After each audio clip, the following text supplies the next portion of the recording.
In this video, I will never be conservative, says Marc Marquez. Lucio Ceccinello reveals Honda's new strategy.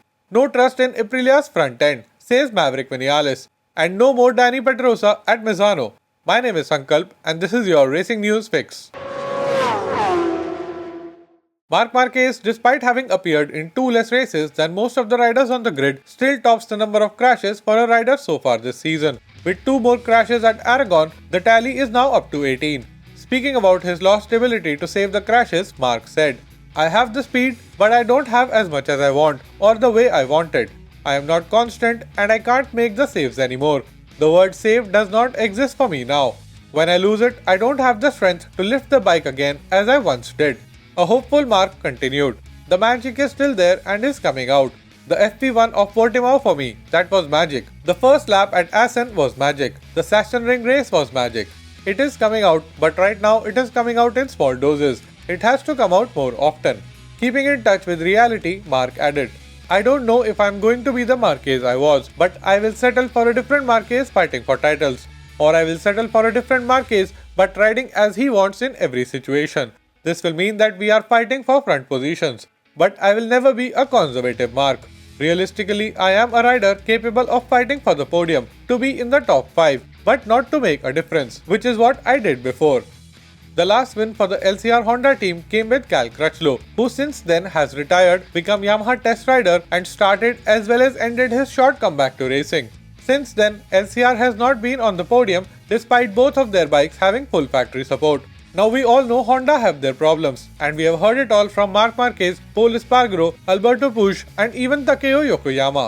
Now LCR team boss Lucio Ceccinello spoke about how Honda ended up in this situation and their new strategy to help all 4 riders.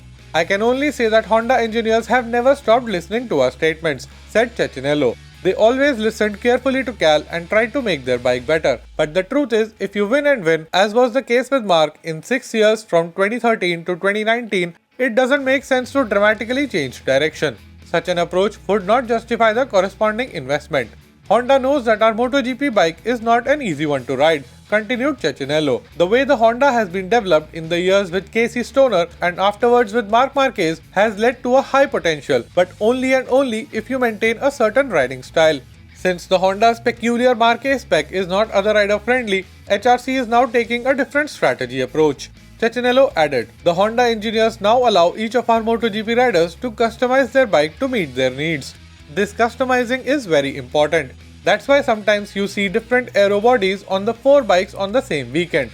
They are all from 2021, but they are step 1 or step 2. Some riders occasionally use the rear wheel spoiler called the spoon, while others don't. There are also different preferences for the chassis. Even some chassis from 2020 can also be seen sometimes. Will this custom bike approach work out for Honda or will it blow in their face? What do you think? Let me know in the comments below." Nobody said that the switch from Yamaha to Aprilia was going to be easy for Maverick Vinales, but the important thing is that within a matter of 2 race weekends, he is already back on a MotoGP bike and is not a whole lot behind given his limited 4-day experience on the RSGP. And more importantly, any running he gets done on the Aprilia this year is still a bonus and a key preparation for the 2022 season.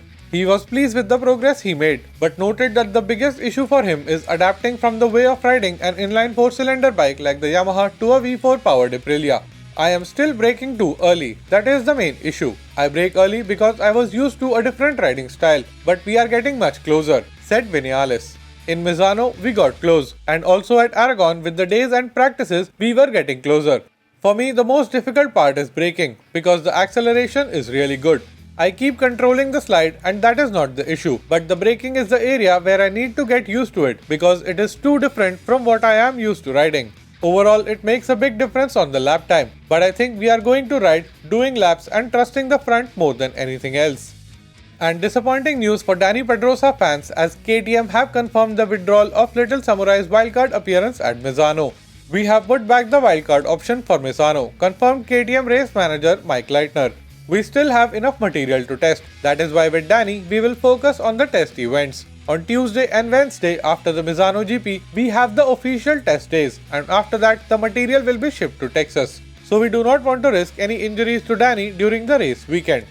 The other 2 wildcards will go ahead as planned. Michele Pirro will make it 3 factory Ducatis at the San Marino GP and Stefan Bradl will bring back the classic HRC livery back to the track. If you made it till here, let me know by giving this video a big thumbs up. To stay up to date on all things MotoGP, hit the subscribe button and don't forget the notification bell. Here are 2 more videos which you might enjoy. My name is Sankalp and I'll be back with another video very soon.